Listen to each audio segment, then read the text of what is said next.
동물에서 추출한 콜라겐으로 만든 친환경 플라스틱을 국내 스타트업이 개발했습니다. 영원히 썩지 않는 플라스틱과 달리 이 대체 플라스틱은 생분해로 재활용까지 된다고 하는데요. 오늘 과학의 달인에서는 동물성 콜라겐 친환경 플라스틱에 대해 이야기 나눠보겠습니다. 에코민 김호민 대표 나오셨습니다. 어서 오세요. 네, 안녕하십니까. 네, 나와주셔서 고맙습니다. 네. 자, 개발하신 플라스틱 대체제가 동물성 콜라겐으로 만들었다라는 건데 이게 어떤 제품인지 소개를 해주실까요? 이러한 개발을 할 때 아이디어를 내게 된 것이 우리가 식사를 하고 사용하는 녹말 이쑤시개인데요. 네. 기존의 나무 이쑤시개가 음식물에 들어가고 그 음식물이 가축들이 음식에 들어가게 되어서 동물들이 식사를 할 때마다 목에 걸려 동물들이 죽어간다는 경우가 다반사하다는 것을 알게 되었는데 그것을 해결하는 것이 녹말 이쑤시개였습니다. 네. 녹말 이쑤시개의 경우 음식에 들어가 있는 상태에서 음식을 끓여서 동물들에게 갈 때 녹아서 흐물흐물해지고 분해가 되고 말랑해지는 경우 동물의 위에서 잘 녹아 분해가 되고 먹어도 목에 걸려 죽는 경우가 없어지므로 정말로 이런 소중한 아이디어가 인류를 살리는구나 생각을 하게 되었고 제가 개발하게 된 부분도 먹어도 문제가 없었고 재활용이 가능한 원료로 원료는 없을까 하는 것으로 시작을 하게 되었습니다. 눈으로 직접 볼 수 있게끔 개발한 제품인 화분과 비닐을 가지고 왔는데요. 네, 지금 네. 여러 가지를 가지고 오셨어요. 이게 이제 저희 원료로 만든 이제 생분해 플라스틱 대체제인 농협 화분 포트라든지 이제 화분으로 비닐류 이런 부분으로 지금 준비를 하게 되었고요. 딱 보기에는 플라스틱과 전혀 다를 바가 없네요. 네, 그래서 그거에 맞는 이제 강도라든지 이제 용도에 맞게끔 제품을 만들 수 있습니다. 네. 네. 그래서 지금 이 원료로 사용하고 있는 이제 기존의 이제 에코 플라스틱의 경우는 이제 곡물이나 옥수수의 전분에 나와 있는 것과는 다르게 동물의 피부나 뼈에서 나오는 성분으로 원료를 사용하고 뼈의 성분인 75% 무기질을 차지하고 있어서 이를 전처리하여서 추출하고 콜라겐만 남게 됩니다. 네. 이렇게 해서 원료를 만들게 되고요. 사람에게 무해하고 재활용이 가능한 플라스틱이라고 보시면 됩니다. 네, 그렇군요. 가져오신 비닐과 화분을 보니까 이게 진짜 콜라겐이라고 믿기지가 않는데요. 네. 동물성 콜라겐 성분이 어떤 원리로 플라스틱을 대체할 수 있을까요? 콜라겐 성분인 원료를 액체 상태로 만들어 원료병 제품들을 융화시키고 고체화시키는 상태를 만듭니다. 네. 이해하기 쉽게 사골육수의 단백질의 성분이 차가워지면 응집하여 고체 상태가 되고 묵 형태에 만드는 것을 보시게 될 것입니다. 네네. 하지만 그것은 열에 의해 어느 정도 온도점에 도달하면 액체 상태가 됩니다. 때문에 제품의 품목마다 강성과 연질성 등을 만들어 제품의 쓰임에 맞는 타입별 제품을 원료로 만들어 제품을 성형해 플라스틱으로 대체를 합니다. 네, 이게 콜라겐 그러니까 단백질 성분이다 보니까 기존 플라스틱에 비해서 굉장히 친환경적이겠다 이런 생각이 드는데요. 구체적으로 환경에 어떤 이점이 있을까요? 이 친환경 콜라겐 원료의 경우 화학 성분의 재료가 들어가지 않아서 제품의 생분해가 빠르게 가능합니다. 그리고 원료 자체가 사람들이 먹을 수 있는 성분이기 때문에 인체에 무해합니다. 네. 이에 그렇게 되면 제품이 매립되거나 제품의 소각 등이 줄어들고 환경에 문제가 줄어들 것이고 미세먼지 발생, 탄소 배출 저감, 쓰레기 매립장 등이 없어질 것입니다. 이에 쓰레기 소각장으로 인한 님비 현상이라든지 환경 문제뿐 아니라 지역 문제가 줄어든다는 것에 대한 이점이 있습니다. 네. 자, 그런데 이렇게 토양에서 생분해되는 플라스틱 대체제는 저희도 많이 보도를 했습니다만 네네. 이제 많은 연구기관에서 이미 개발하고 있잖아요. 네네. 이제 그것들과의 차별점은 뭐가 있을까요? 현재 생분해성 플라스틱의 경우 대체품인 대체제가 되게 많은데요. 바이오 플라스틱의 경우 제품에 플라스틱을 섞어서 친환경으로 불리는 추세가 있고요. 또 현재 생분해 플라스틱이라고 하는 부분들이 재활용이 가능하다, 녹는 생분화성이다 하는 내용들이 많은데 현재 나온 부분들은 이제 재활용이 안 돼서 소각되는 경우가 거의 99%입니다. 그래요. 이런 부분이 조건이 붙습니다. 기존의 생분해성의 경우 60도 이상의 온도가 필요하고 70도 습도가 필요하며 밀폐된 환경에서 토양의 미생물 존재 여부에 따라서 너무 많은 조건이 붙는데요. 이러한 조건을 꾸준히 6개월간 주어야 하고 이 경우 어느 누가 계속 열 조건의 땅의 습도를 6개월간 꾸준하게 지속을 시켜야 되는 부분이다 보니 90% 이상은 녹는 것을 지켜보는 사람이 있을까요? 네. 추후에는 처리 노력을 하는데 이제 쓰이는 비용이나 친환경 용품의 비용이 더 많이 들기 때문에 현재는 다들 몰래 소각하고 결국엔 다른 이런저런 것들이 아닌 친환경 제품이 탄생하게 이르렀습니다. 네. 하지만 콜라겐 생분해성 원료의 경우 원료를 추출해 제품 사이즈에 맞게끔 성형하고 쓰임에 다한 제품의 경우 제품을 회수하고 제품 세척, 선별을 통해서 농업용과 산업용으로 분류하여 농업용 포트나 비닐 등으로 제작하고 판매하고 또 산업용으로 부표나 엄한 그물 등 제작하여서 산업용 제품 보호 커버 등으로 만듭니다.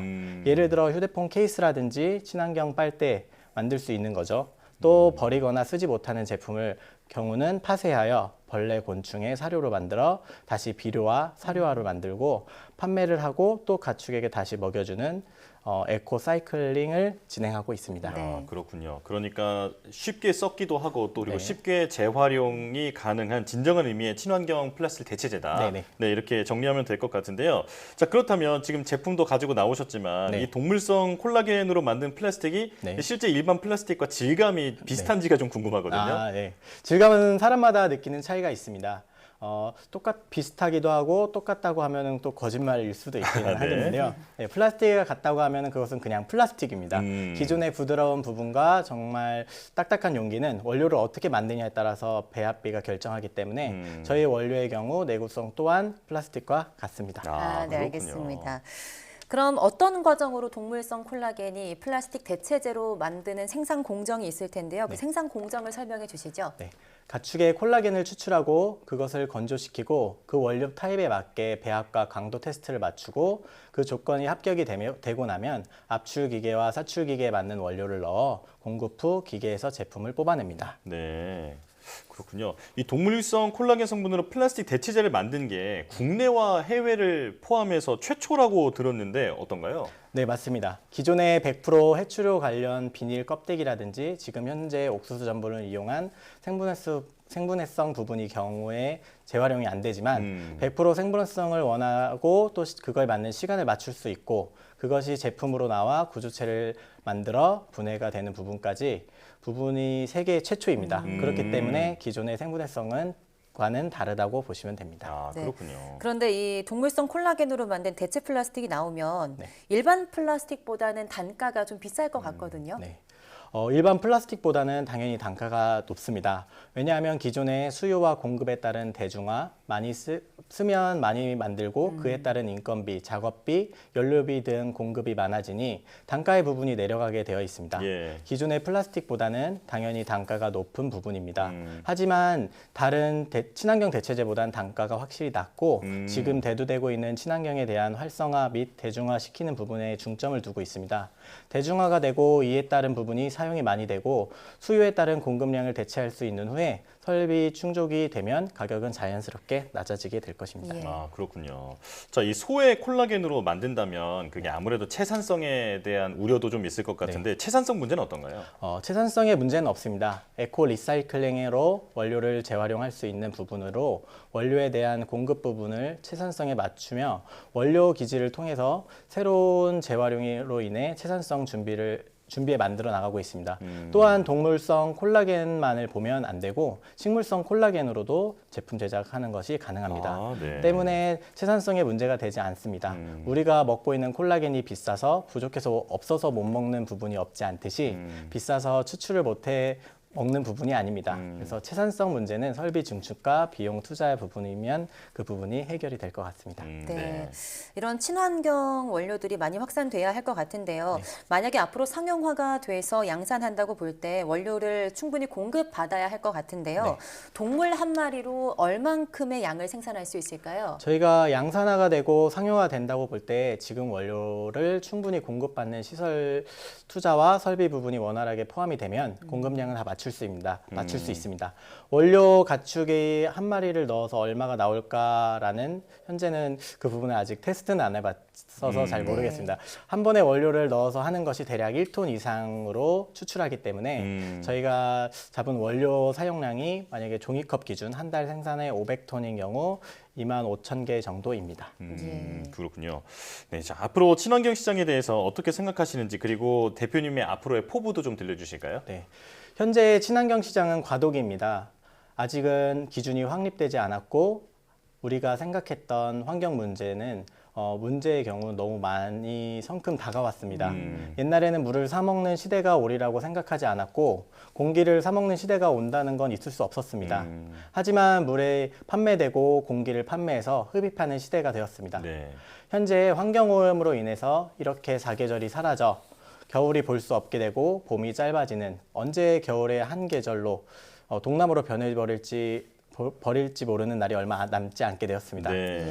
친환경 시장에 누군가 앞장서야 하고 그에 맞는 국가 간의 교류와 누군가는 앞서서 법을 제정해야 하는데 움직여야 하며 친환경 소비에 대한 부분인 가격을 따져서 비싸서 쓸 수 없어가 아니라 이것을 써야 매몰 비용이 더 들어가는 사회가 되지 않겠습니까? 네. 그래서 플라스틱을 쓰게 되어서 현재 그것을 처리하고 주워담을 다시 소각하거나 묻어서 더 이상 묻을 곳이 없어서 몰래 방출하는 그런 부분들이 없어져야 하기 때문에 제가 친환경 시장의 선두가 되어 믿고 쓸 수 있고 몸에 환경에 문제 없는 후손들에게 물려줄 수 있는 친환경 하면 대한민국이 먼저 떠오를 수 있는 그런 친환경 강국으로 만들어 보겠습니다. 예, 네. 조금 더 값이 나가고 조금 더 불편해도 우리 모두와 또 다음 세대를 위해선 친환경 이런 메시를 놓치면 안 될 것 같은데요. 오늘 소개해 주신 기술이 그 메시를 잘 보여주는 사례가 되길 바라겠습니다. 에코민 김호민 대표와 함께했습니다. 고맙습니다. 고맙습니다.